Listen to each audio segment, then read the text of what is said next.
Hey, Sarah, what's up? Hey, it's a Monday, and who doesn't love Mondays? I don't.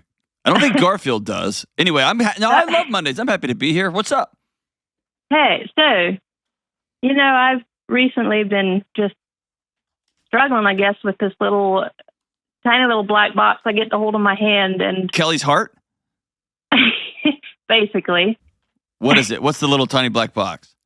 it's my phone. And, there's so much entertainment. There's so much I can look at. There's so much there's never going to, things aren't going to run out for me to look at. And you know what? I'm getting tired of it. And I want to spend more quality time with my husband, my little baby, and doing things that matter. So what's your question?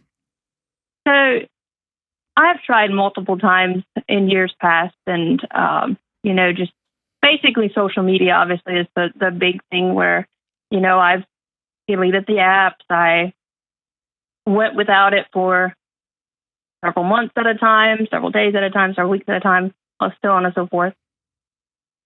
But I feel like as soon as I allow myself to get back in, it feels like a vacuum. Like I just get sucked back in, and before I know it, I'm spending hours and hours on end, and it's not fulfilling. Mm-mm. What are you using the phone to avoid? Oh, that's a good question. I think entertainment is secondary. Mm-hmm. The flashy lights and the social media, that's secondary. What are you using it to avoid? I haven't thought about that. I honestly feel like I've got an amazing life. You don't, because you're hiding from it. That could be true. Tell me about your marriage. Does your husband use his phone all the time too? Yes, he does. Okay. We're both on it. Y'all just sit by each other on the couch, just 2 inches apart and 2,000 miles away from each other? Yep, that sums it up. How old are your kids? We have one baby, and she's 6 months. Okay. Were y'all on the phones before she came along? Yes, we were. I would say it's gotten worse. Yeah. I will say we both are very intentional when we are spending time with her, like playing with her. We put the phones away. We try to not, be distracted by that when we're playing with her. Can I tell you that's even more concerning to me? Really? Yeah. You know why? Why is that? Because that tells me when there's a relationship that you care about or that you're highly invested in, you can. And that tells me underneath this relationship with this new baby, your marriage is in trouble. Really? Yeah. And I say in trouble, it's not catastrophic, but it does tell me that probably for a season now. Like when people put their phones away, here's what they do. They delete their apps. They make some arbitrary, like, my phone doesn't leave my bag. And this is what my phone doesn't leave my bag. Or when I get home, the phone goes in a drawer or whatever. And that's cool. What they don't backfill that space with is, so me and my husband or me and my wife are going to make out a lot. Or we're going to go for a long walk. Or when I walk in the door at 6 o'clock, we're going to eat dinner together and we're both going to do the dishes. And then we are going to put the kid down for a 45-minute nap. And we're going to go sing karaoke. Like, you got to backfill that space with something.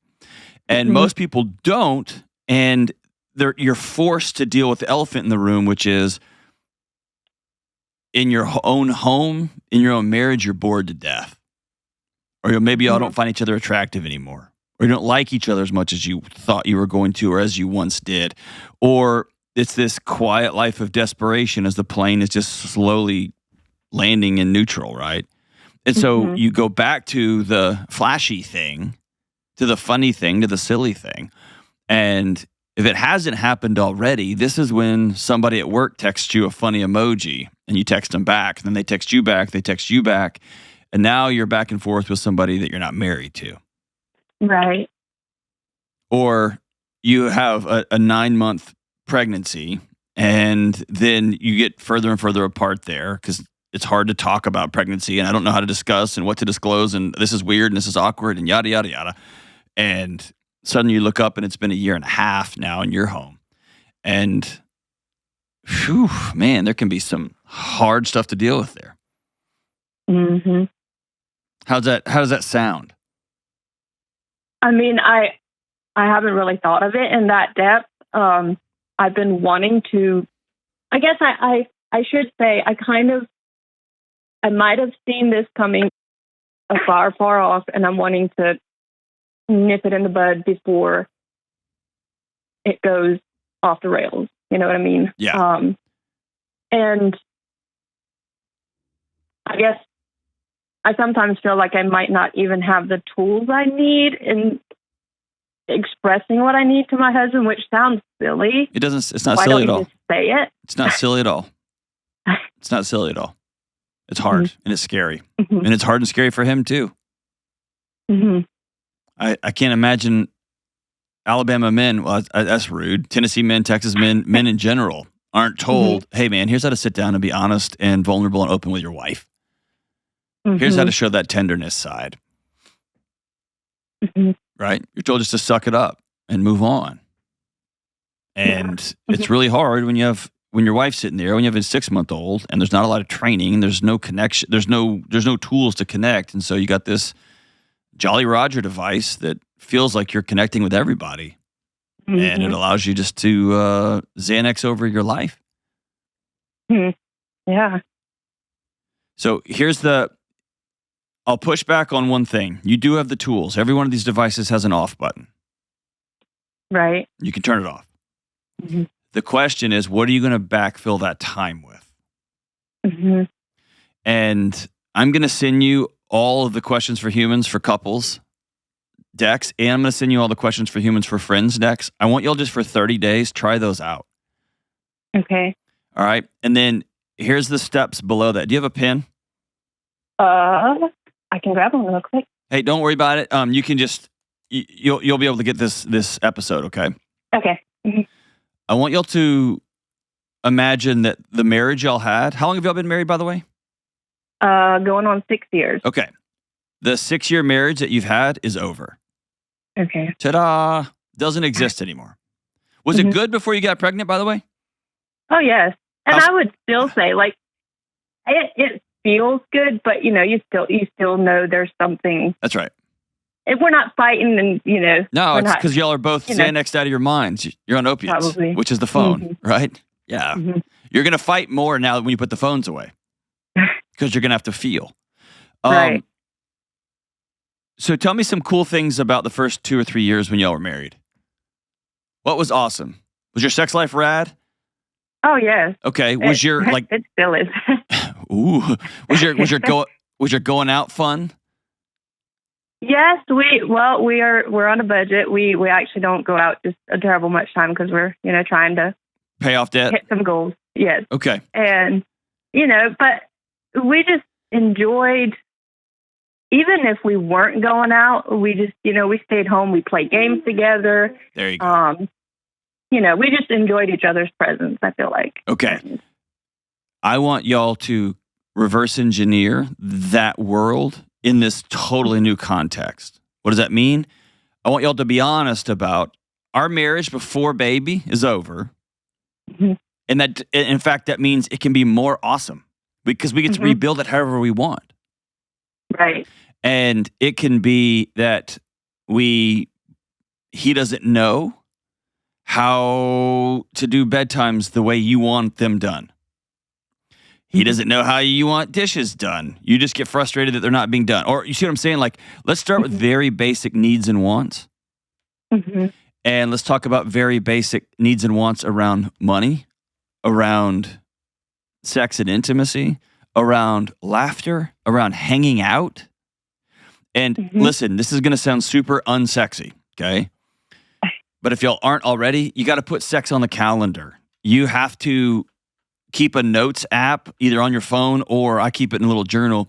Things to talk about with my wife.